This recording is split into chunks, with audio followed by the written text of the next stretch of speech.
pendapat Wahabi berbeda dengan Ahlussunnah wal Jamaah tentang Allah. Saya pernah berdialog begini, Mas, saya Ustaz, kalian kenapa beda sama kami? Oh, kami langsung pada Quran dan hadis, Ustaz. Begitukah? Iya. Di mana bedanya kalian sama kami? Ya banyak bedanya. Kalian tauhidnya Asy'ariyah, pakai sifat 20. Terus, kalau kami tauhid uluhiyah, rububiyah, asma wa sifat. Yang mana yang asli? Yang kami, yang 20 bid'ah. Nabi pernah membagi tauhid dibagi 3. Tolong riwayat siapa? Nabi nggak pernah membagi tauhid jadi 3, Pak. Nggak pernah. Sahabat tidak pernah. Tidak pernah. Maka pembagian ini di abad ke-7 dilakukan oleh Ibnu Taimiyah. Jadi tidak benar itu. Nah, mereka mengatakan Allah itu duduk di arasy. Saya pernah bertanya, Allah di mana? Di arasy. Dari mana kau tahu? Al-Quran yang bilang, Ustaz. Mana ayatnya? Ustaz buka surat Thaha ayat 5. Ar-Rahman 'alal arsy istawa. Ar-Rahman, Tuhan yang Maha Pemurah. 'Alal arsy, di atas aras duduk dia. Ini Allah yang bilang. Ustaz percaya nggak dengan ayat? Ya percaya. Ya kita wajib percaya, Ustaz. Betul, saya percaya kali dengan ayat. Cuman yang saya nggak percaya, otakmu itu. Nah, begini Ustaz. Ya kalau Allah udah bilang dirinya duduk di sana, ya sudah, kita wajib mengitikadkan seperti itu. Kenapa begitu? Karena ini ayat, Ustaz. Siapa yang menolak ayat? Kafir. Kalau begitu kita wajib menerima ayat. Benar? Bagaimana kalau ku jawab Tuhan di Palestina? Loh, apa ada ayatnya? Kau baca surat Safat 99. Allah mengatakan di situ dalam ayat itu, Inni zahibun ila rabbi sayahdin. Allah menceritakan perkataan Ibrahim yang dibenarkan Allah. Aku berangkat menjumpai Tuhanku. Berdasarkan ayat itu kemana Ibrahim pergi? Ke Palestina. Berarti ayat ini menunjukkan Tuhan di Palestina. Berarti, nah ini juga ayat. Jadi kalau ditanya orang Allah di mana? Di aras dan di Palestina. Aduh, nggak boleh pakai aduh-aduh, Mas. Begini Ustaz. Begini gimana? Pernah seorang wanita ditanya Nabi. Terus? Kata Nabi, Aina Allah? Di mana Allah? Terus? Wanita itu menjawab, fis sama, di langit. Terus? Nabi berkata, aku siapa? Engkau Rasulullah. Terus?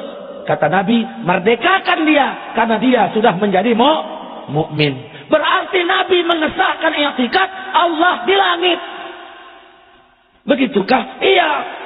Ya sudah, berarti berdasarkan hadis ini tadi Allah di mana? Di langit. Sekarang saya nanya, Allah di aras apa di langit?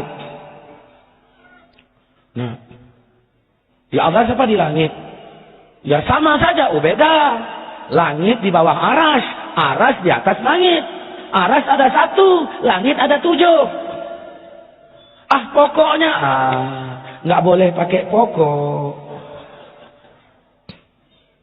Saya udah jerah, diajak teman ke tandem. Ustaz, ayo ke kampungku, yuk ke tandem. Mau ngapain? Nah, makan duren. Apa ada? Pokoknya adalah. Udah, hidup mobil, pergi ke sana, makan duren dalam hati. Sampai ke sana, saya tanya, durennya mana? Pokoknya. Gratis kawan tadi diantar. Hanya modal pokok duren. Ini bicara kebenaran, bukan bicara main pokok-pokok. Tadi kau bilang Allah di aras. Sekarang Allah di langit. Kalau begitu, saya juga punya dalil. Kata Nabi, kalau kamu sholat, jangan meludah ke depan. Karena antara engkau dengan Ka'bah ada Allah. Berarti Allah di bumi. Al-Quran surah Al-An'am ayat 3 mengatakan, wa huwa Allah fis samawati wal ardh. Dianya Allah di langit dan di bumi. Begini loh Ustaz. Begini gimana? Bukti bahwa sesungguhnya Allah di atas. Nabi Muhammad Isra Mi'raj itu kemana? Ya ke langit. Terus kalau ke langit, ini menunjukkan Tuhan itu di atas. Ini makanya kami mengatakan Allah itu di atas. Oh, begini loh. Nah, kami punya bukti juga bahwa Allah di Bukit Tursina. Karena dalam Quran, Nabi Musa ketika menjumpai Tuhan di Bukit Tursina. Dan ini diabadikan juga dalam Quran.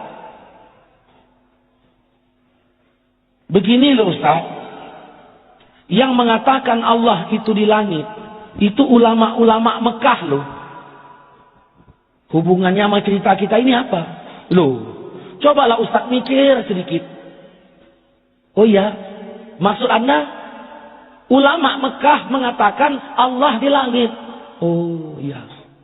Terus maksudnya apa ini? Kalaulah mereka salah, kalaulah Wahabi salah, cobalah Ustaz pikir. Kenapa Allah biarkan mereka menguasai Masjidil Haram? Ini menunjukkan mereka benar.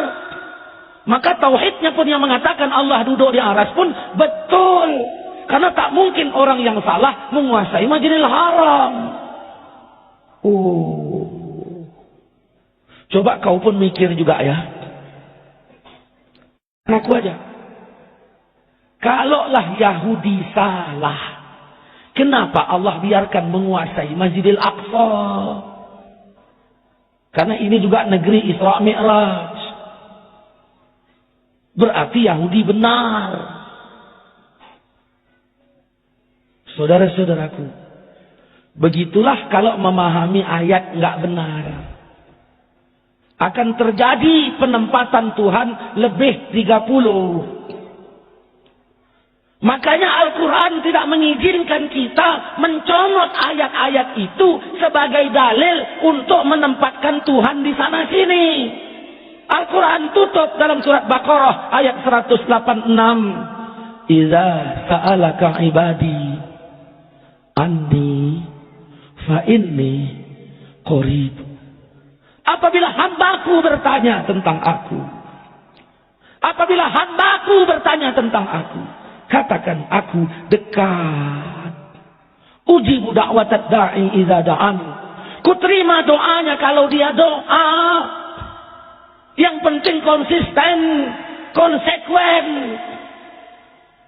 Maka tidak ada lagi Allah di Gua Sur, tidak ada lagi di Bukit Tursina, tidak ada lagi di Palestina, tidak ada lagi di sana sini. Makanya Ahlus Sunnah wal Jamaah mengatakan Allah sudah ada sebelum adanya tempat, dan keberadaan Allah sama seperti dahulu. Kana Allah wala makan. Saudara-saudaraku seiman, seakidah yang dirahmati Allah Subhanahu wa taala. Maka dari sini saya mengatakan Wahabi ya tidak mengikuti literatur ayat. Nah, ini beda kita dengan Wahabi. Jadi Wahabi mengharamkan maulid, kita katakan tidak. Ya, Wahabi mengharamkan Sayyidina, kita bedah secara ilmiah juga keliru. Nah, banyak perbedaan kita dengan Wahabi.